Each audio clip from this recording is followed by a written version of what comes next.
So again, we are in a very special place. And it's only us that is here. We can't even hear any outside noise. There is no outside noise. So we know that our ancestors walked here. We have evidence of that behind me. What does that mean to you sitting here?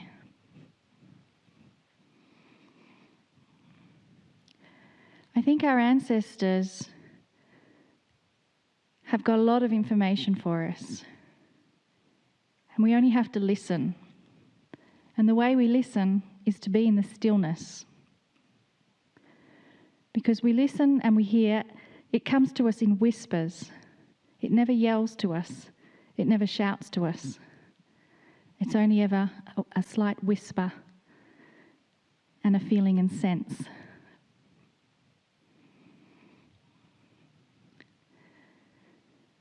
So I think I'd like to just take a moment for us to have complete silence so that we can absorb and hear the whispers that Gaia and the ancestors have for us in this moment.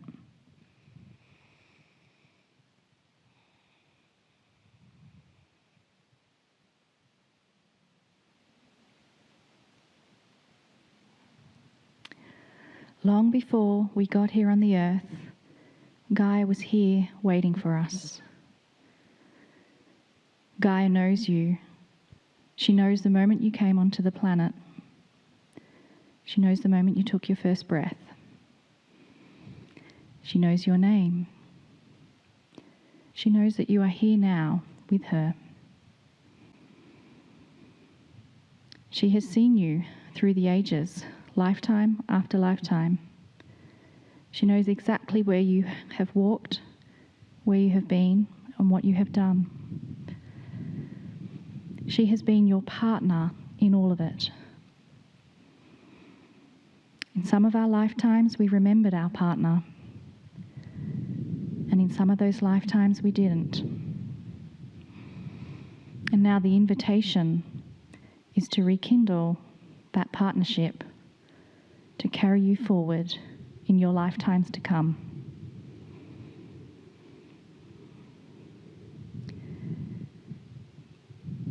Be still and listen and feel the love of Gaia. Feel the love of the ancestors. Feel the ancient ones. And feel the benevolence of Spirit, the Creator, God of all things, celebrating what you have accomplished today.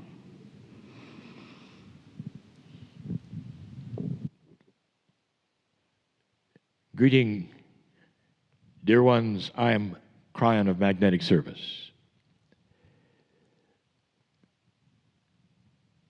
We sit in the stillness of the sun, still in that which you call Monument Valley,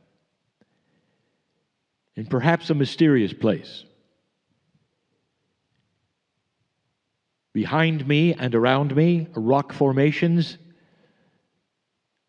an alcove, really, formerly occupied by the ancient ones, the Anasazi. I want to talk about energy. And in that, I must review.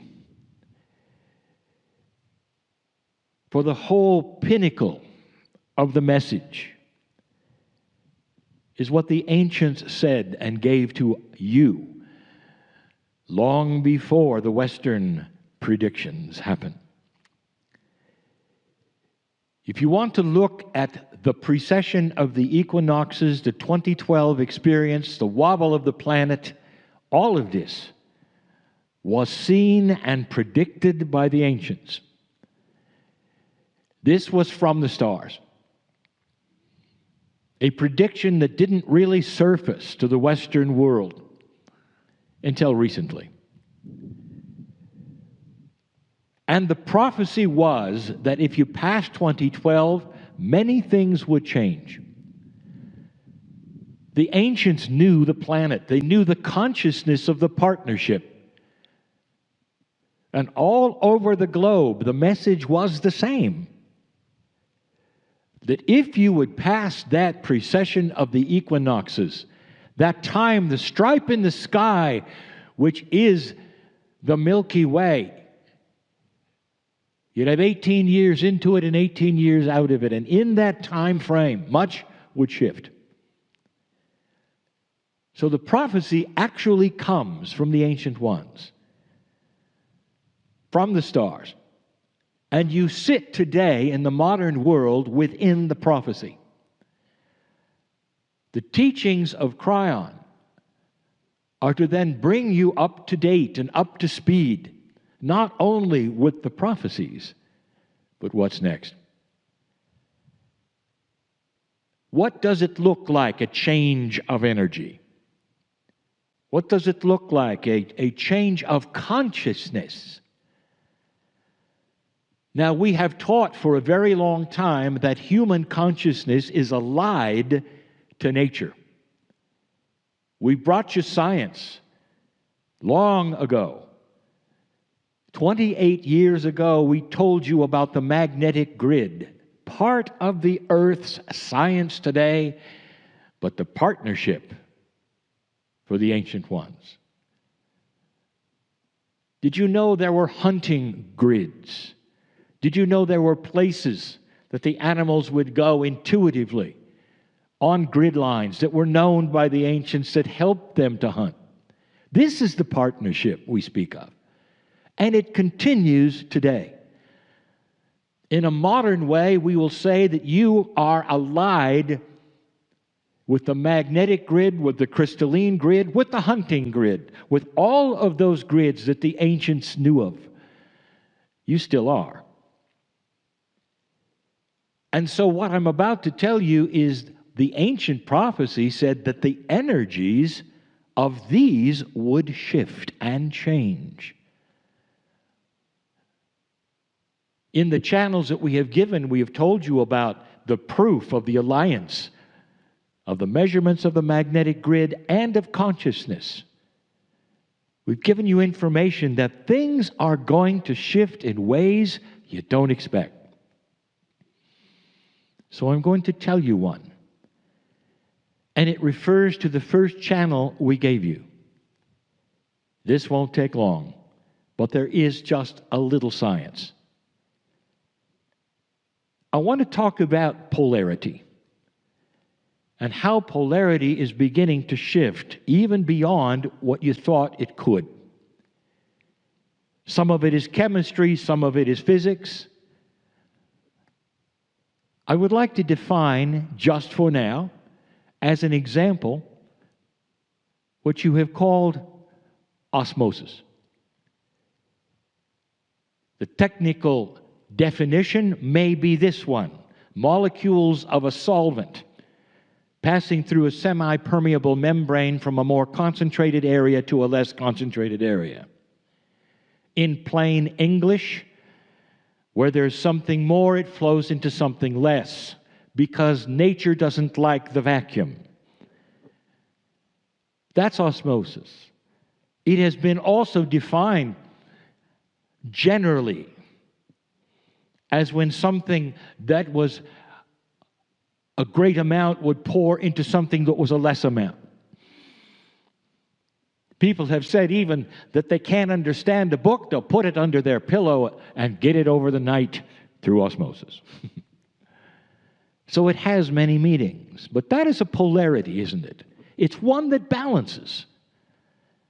It's one that balances in nature, in chemistry, in physics.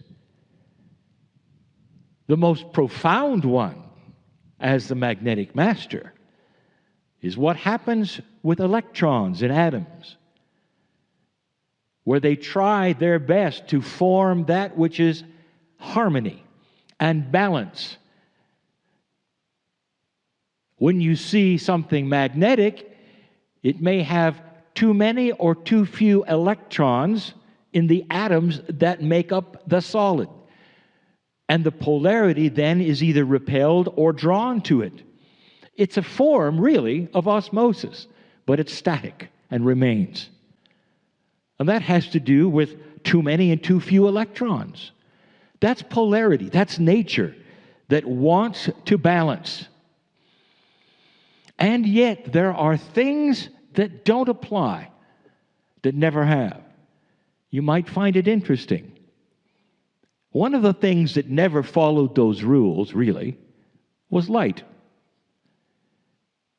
Now, darkness is often defined by me as the absence of light. You would think if you have something dark and light, whether it's metaphoric or actual, that light would want to flow, therefore, into a dark place, and yet it doesn't. And therefore, a dark and light ratio on the planet would remain the same, because there's nothing to harmonize it. There's nothing to make it flow one way or the other. Consciousness is the same.